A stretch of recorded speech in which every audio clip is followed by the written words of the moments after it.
but you can see the. So, I might. Nobody's said that I have you it, had but it checked out? Again, I can't diagnose, but have you Yeah. ever had it checked out? I had it checked out maybe like a while ago. And they said no? No scoliosis? Right. So, breathe.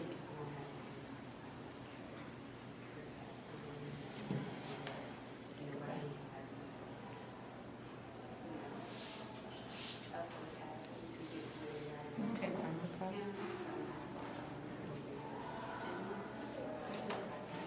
take that one breath. Ask her, you can ask her how she. When was the last time you had someone look at, have you ever had a PT visit, a physical therapy visit, or a chiropractor visit, that they looked at these joints? I had a heartness visit, Okay. maybe in 2008. Who looked at you? I don't Okay. You don't remember the PT's name? What did they say? They were looking at, they were giving me like a full evaluation. And I don't remember them saying anything about this. They were looking at some issues in my ankle. Oh, no, yeah. That's good. I mean, it's like, of course, I said, And I think based on like, some certain stuff. So my boss teaches the PTs at Okay, okay. So the hardness director and the boss, research buddies, Okay, work in the field forever. great. Nice. So I know where they're coming from. Okay. So yes, there's a chain down there that's not connecting. And Okay. pelvic floor transverses and how we stand on our feet. There's an important part there. Yeah. There's a very important part there. It also has a function on your hip placement. Yeah. Okay, that makes sense. So they're interrelated. If one chain of that link is weak, another chain picks up the activity, the extra stress we ask.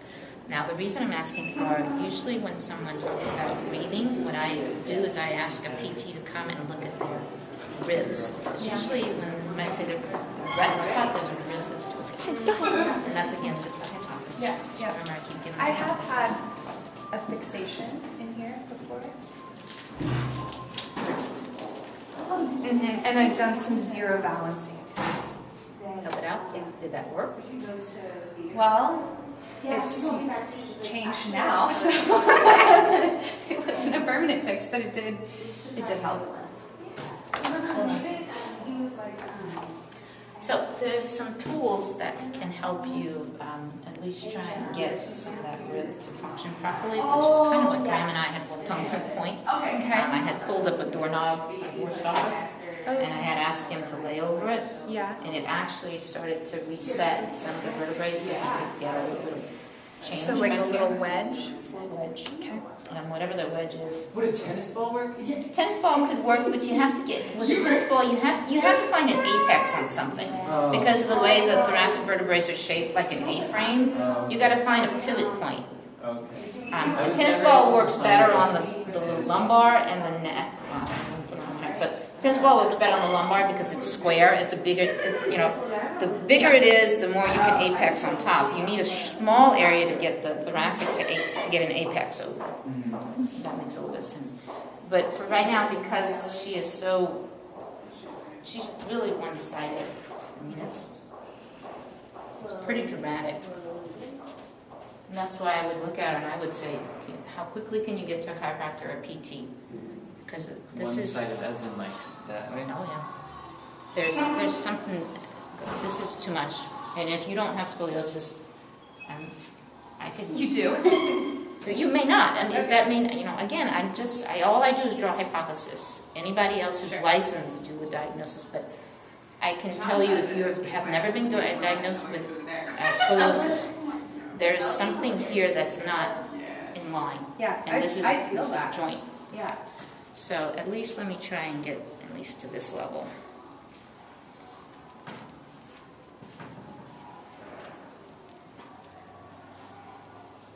Oh, hello. That's not nice. Oh, that's where you're stabilizing at. I mean, that's where you're stuck at. Yep, yep. That's T7. Okay. Okay, I can't even feel that one. I can't find it, because I'm not pushing on it. I'm trying to get your brain to sense this is the joint, and I can't get there. So you're stabilizing here, and you're moving a lot here. Yeah. And there's your strategies. Yeah. Right. So there are some joints that you can't sense. Yeah.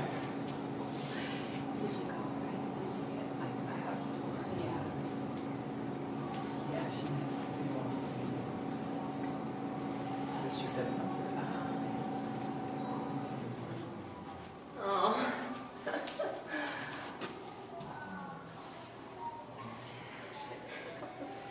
You have a beautiful right side. Okay, let's come back down to here. That's the best man ever. He really does.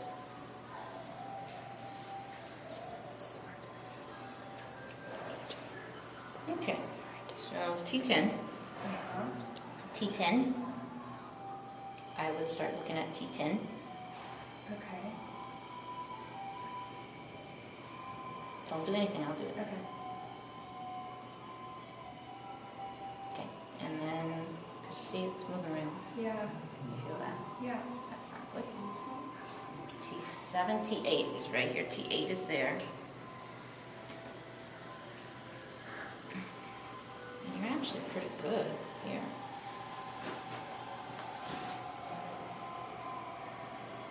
Yeah. It's been like that for a long time.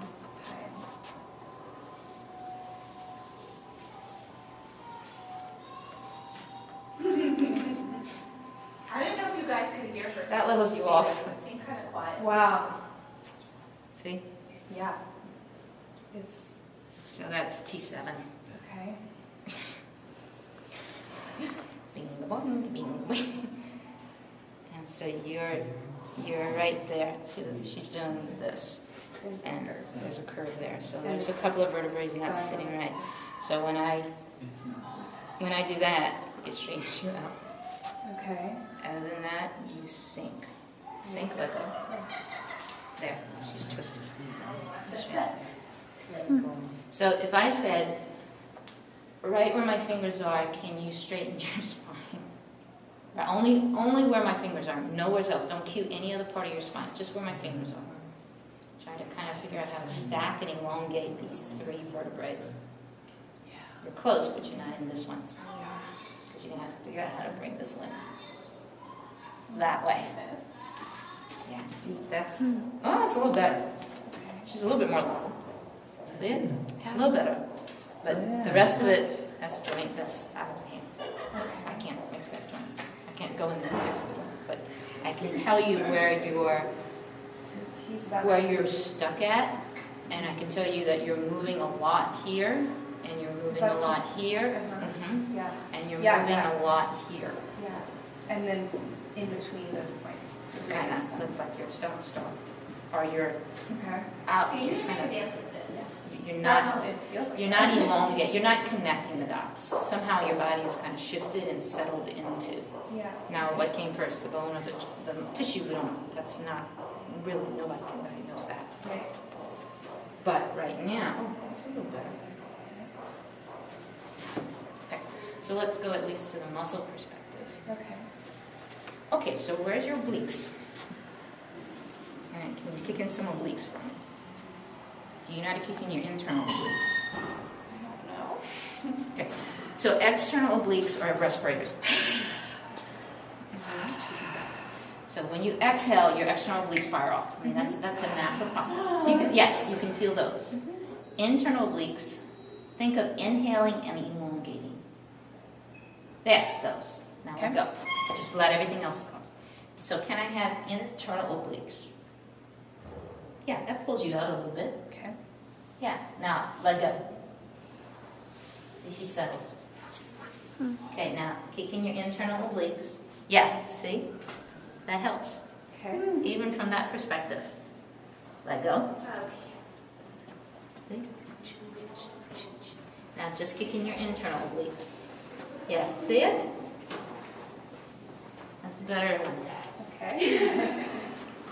That's easy to do. So internal oblique strengthening, you can Google that, there's thousands of positions. But one easy way to remember to strengthen internal obliques, so if I laid on my back and I did this curl toward my knee, Yeah. internal oblique would go the opposite direction. Yeah, okay. So I'm going to take this limb and put it over here and go that way. I'm not going to go toward it. Right. I'm going to go in the opposite direction. Yeah, It makes the I knew internal that. obliques work. Okay. So that's one thing that can actually kind of help, at least from a global perspective, your trunk. Yeah. Okay. Okay. Now let's get closer to the. So there's a rule: mobility before stability. Yes, that makes sense. Mobility has to. You gotta get the joint moving before you start to sense the joint and start to stabilize it. So if I give you anything else around there, I may just screw up that area. But once they work on those vertebrae that just don't feel like they are responsible for you to do that, low traps is first. Okay. Serratus is next. Okay. Serratus anterior. Okay. Serratus posterior is a breathing mechanism, part of the breathing chain. Okay.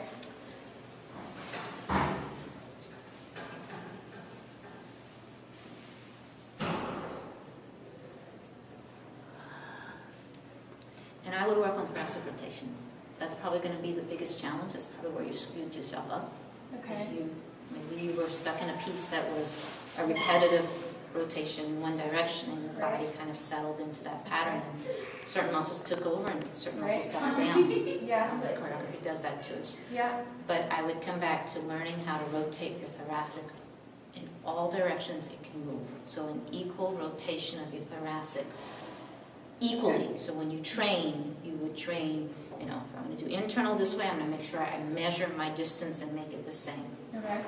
Whatever extension, make sure it's the same distance from flexion and extension. Okay. So when you go back to training your thoracic, equally train in all directions. Be a Okay. true cross-trainer for your Okay. thoracic. Okay. Okay. So when you get back to class, you might be able to pick up that pattern you favored and what Right. caused this. Okay. And I should see a chiropractor. You should see someone who can work with joint. Okay. So let's try one more thing, Okay. and then I'll let you go. So stand there.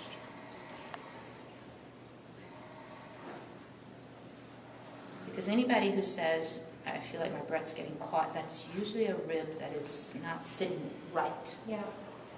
Yeah.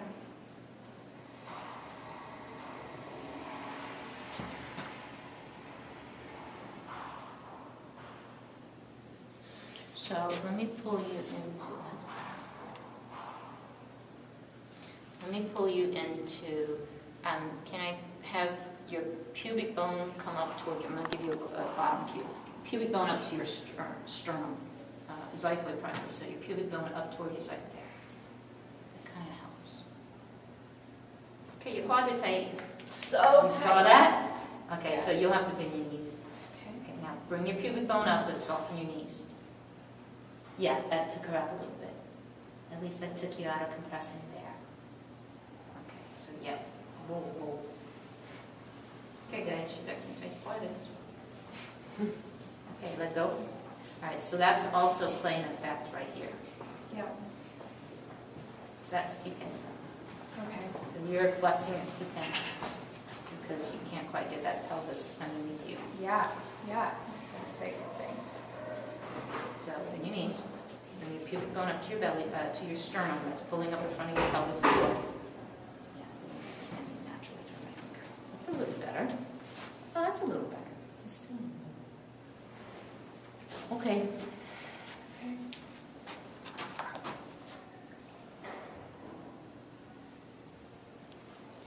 Okay, you're actually okay, but she has the same, only Yeah. on this shoulder though.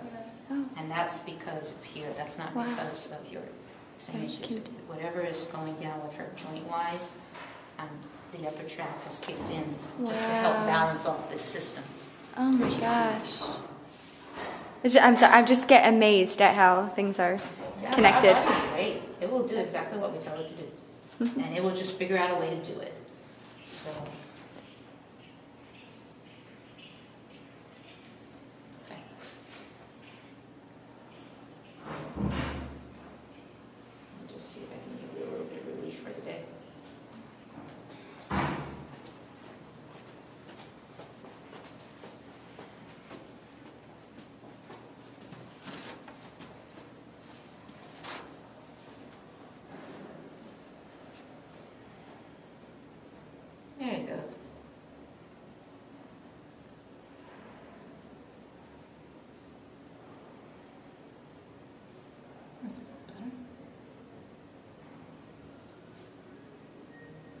It's your levator, Annie.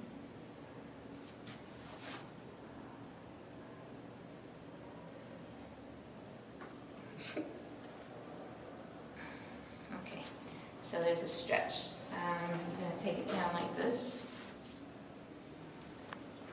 Alright, so you're going to go to the right, down, and take your chin and point it towards your left collarbone. Take your head back into your hand. Now it's got to go that way, not this way. This way. It's like you're going.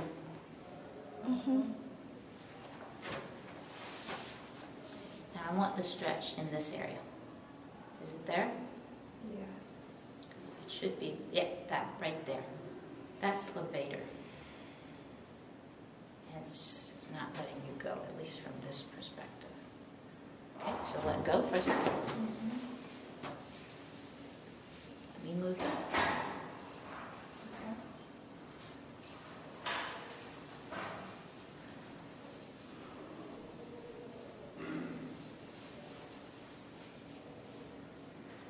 Okay, there it is. It's really easy to see. Oh, look, it's releasing.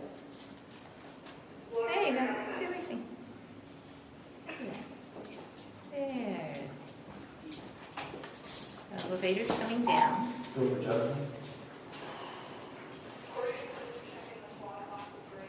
Chin to collarbone. Yeah, there you go. Chin. And you should feel it. Yeah. Yeah. Because levator pulls up the medial tip. Okay. It's levator, L-E-V-I-T-O-R, T-I-O-R, M-A-N-N-I, or A-N-I, levator N. And that's its job, it pulls up the medial tip. Okay. So when you stretch that out, it's a lot easier to drop the medial tip. And when Okay. this side was pretty, it's a little better. Does that help? Yeah. Yeah. What did we talk about? Quads? Yeah, the first thing you do is roll your quads.